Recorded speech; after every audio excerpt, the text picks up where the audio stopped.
Well, I wanted to talk a little more about this willful ignorance dilemma that we have and how it is going to be the main contributing factor to the fall of civilization.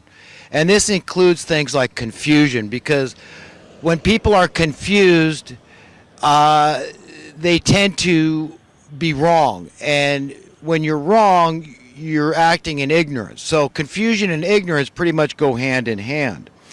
And I want to talk about the legendary fraud, and you add that to the profound corruption, and what you get is an untenable tyranny.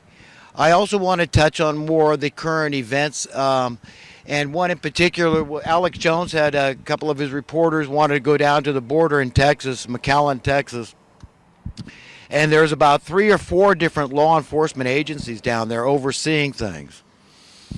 And most of them were pretty nice. The Border Patrol agents have been pretty nice to them. They just want to document, who's coming across. They're meeting some of these people, huge families. I mean, there's some of these groups, 14, 20 people in these groups, whole families, and they're coming down there, and they're trying to get to most of these people, some coming from Honduras, but they're trying to get to, like, Houston, I believe, Houston, Texas. And, but what happened was it was the fish and game wardens. I don't know what they call them in Texas, but these are the people that, oversee poaching and that sort of thing. Government, federal agents. And so they were harassed by these people.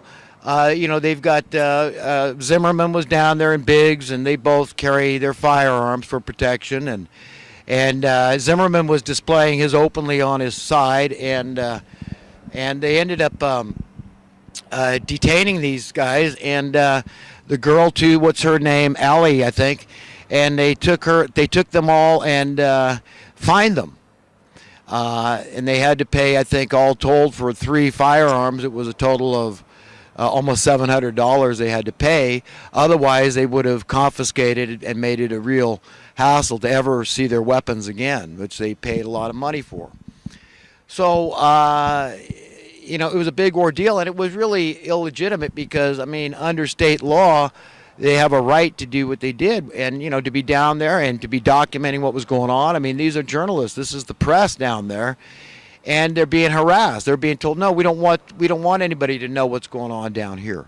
So this is the kind of thing that's going on in America today.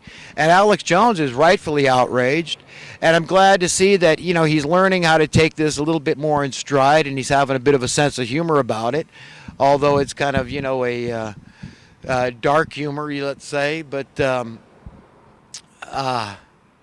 he says that he's thinking about moving to Mexico and then coming back to America illegally just so that, he'll stop being hassled by being an American citizen. And in a way, he's really right that, this is what's going on, is that really the illegals are being protected more than the citizens. It's almost like Topsy Turvy, which again is emblematic, indicative of the way our criminal overlords operate.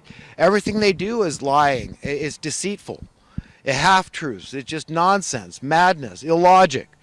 And it's reached epic proportions, and we all have to wake up and say, enough's enough, and just, fight the good fight. Even if we fail, we still we have an obligation, a duty, a responsibility to future generations, to our lineage, to our offspring, to the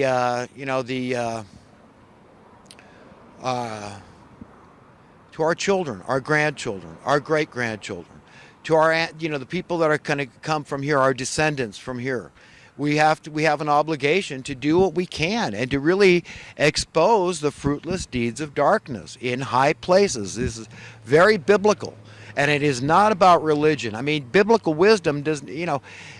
People try to label Jesus as being religious, and he retorted. He says, "Oh, what is religion? Don't give me this stuff," because he knew what they were trying to do. These were huge hypocrites. What they were trying to do was pigeonhole him as being, oh, he's just religiously pious and he's prescribing to this narrow point of view and all this. And he scoffed at it. And he says, no, what is religion? It's to look after the widows and orphans in their distress. So religion, how is religion bad? Even if somebody called you that, but that's what they've devolved terms into. That who is they? They, again, is this gaggle of merciless, rapacious overlords at the very top. Illegitimate.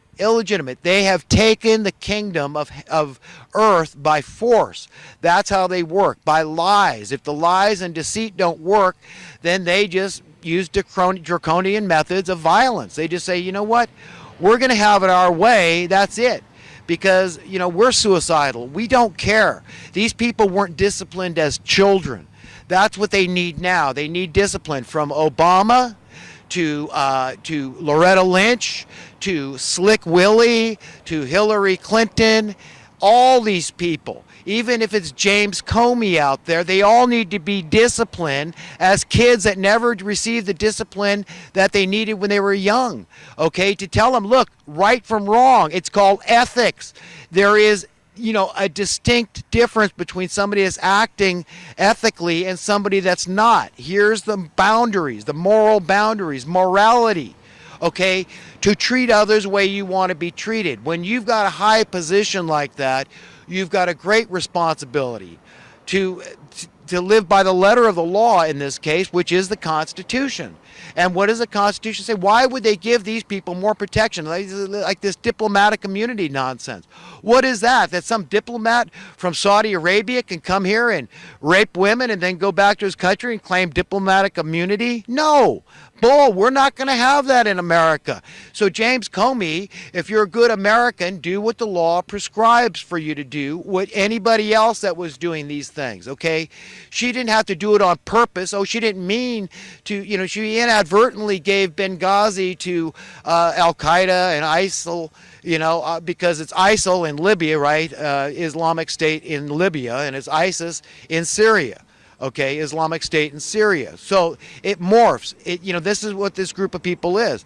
But now they feel double-crossed. Now they're feeling like, maybe this whole thing was a setup, or they're being used as pawns. Well, they're right. So they got all these suicide bombers out there doing crazy things all over the world. And, things are crazy. I mean, this is about the craziest time I remember in history. There's always been terrorist attacks. Always. I mean, every few years you'd hear some terrible thing happened in Nigeria or, wherever in the heck, they've got some embassy explosion.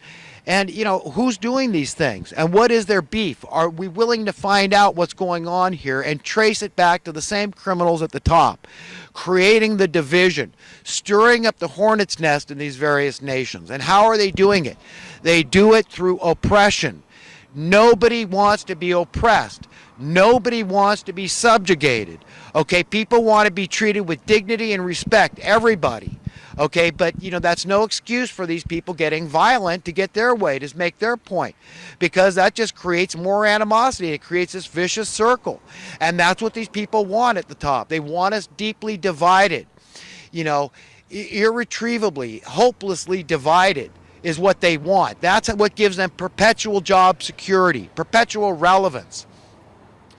Okay, that is what we've got to understand here, folks, is that the people at the very top don't care. They don't care that you're a communist. They don't care that you're a socialist. They don't care that you're a capitalist.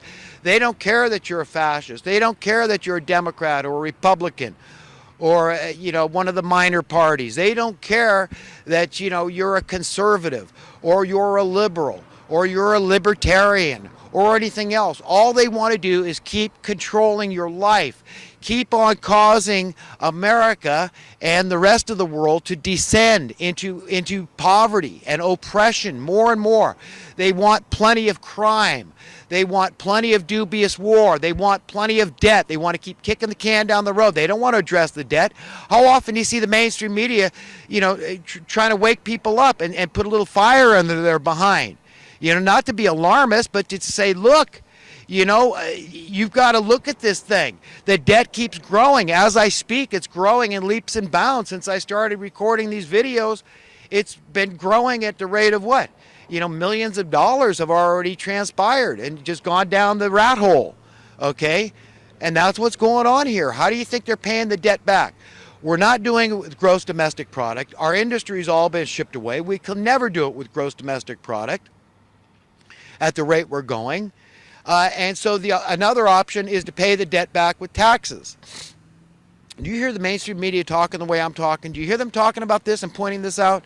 That this is another alternative. They could just keep raising your taxes, right? And take that money that goes to the Treasury, right? Goes to the IRS, it goes to the Federal Reserve, and then they pay back China and the other countries we're in debt to, right? Isn't that the way it's supposed to work? So they've got to raise your taxes. So your tax dollars are worth less. But the way they're actually choosing to do it, which is most effective, is just through currency debasement.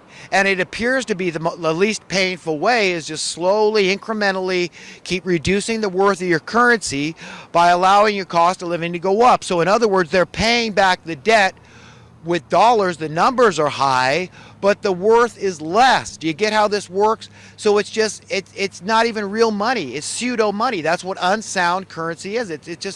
It's like, can you imagine a business operating forever and borrowing money and just say, look, I need more money to operate my business, so I'm just going to take it. I'm going to give myself whatever income I want, and I'm just going to keep going back to the well and just taking more money out. Just keep running my business. But that's what they've been doing in America. They're not addressing it. They're not confronting it, and this is the biggest problem we have. That's it, because it just incentivizes, we need more war. We need more immigration. That's what Donald Trump needs to understand about the immigration issue. Countless business interests are at stake. If you had any kind of mass deportation, he's got to make it clear he doesn't plan on doing that. And believe me, I don't benefit at all. I'm not going to benefit because of a stock market, 401k, because that's a head count too. Remember, the more people here, they need consumer goods. So it's helping the stock market to have all this illegal immigration. It's propping up the economy. It's one of the last ditch efforts they have to prop up the economy. So how about all the countless landlords out there that are now renting to illegal aliens? Do you think they're going to hire Trump? Well, they're going to cut their own throats? When was the last time you ever heard of anybody doing that? Voting against their own financial self-interest. So understand that what I'm saying is true. All the retailers out there, are they going to vote against their own self-interest in this matter? No, they're not. They're going to do what they want to do.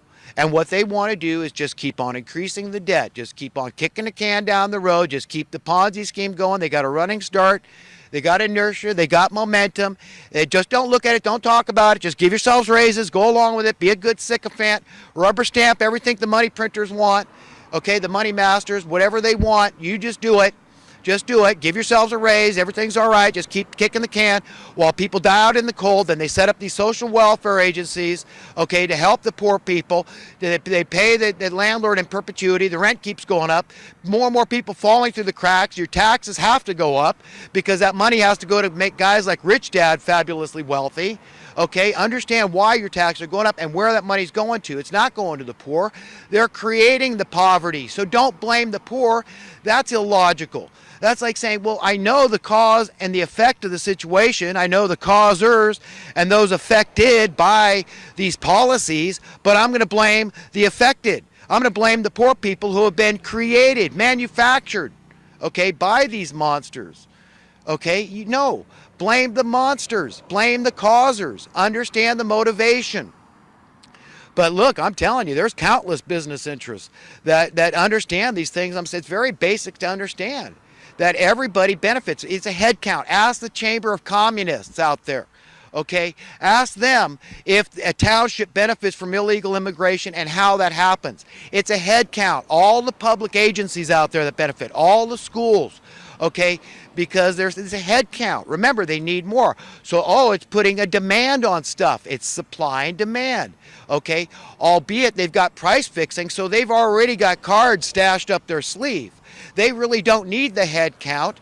A lot of people are still under this impression, though, that we need the head count, okay, because the government gives money to, right, based on the head count.